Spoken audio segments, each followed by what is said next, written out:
It's fine.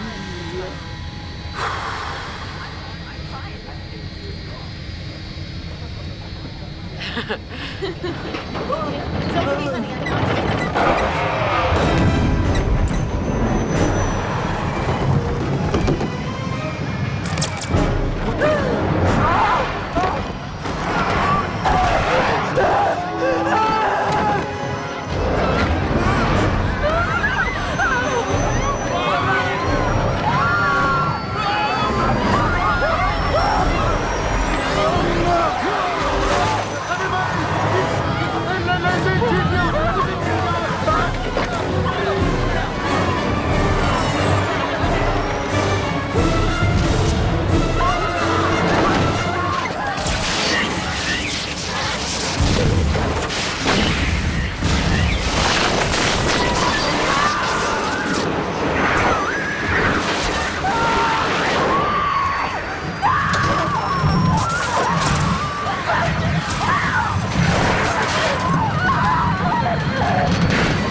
Alex, talk to me. Tell me what happened.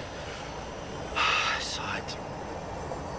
Like, I don't know. I saw it. I saw it on the runway. I saw it take off. I saw out my window. I saw the ground and the cabin. It starts to shake, right? And the left side blows up, and then the whole plane just explodes.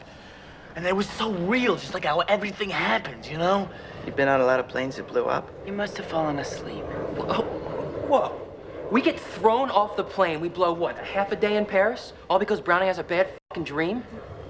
But wait, but the plane, it's gonna blow up. It's gonna blow up. Hey, fuck you, Horton. Okay, fuck you. It'll trip your tickets to the fucking hospital. Get off him! Jerk! Hey, Alex, stop it! There they go. Here we stay.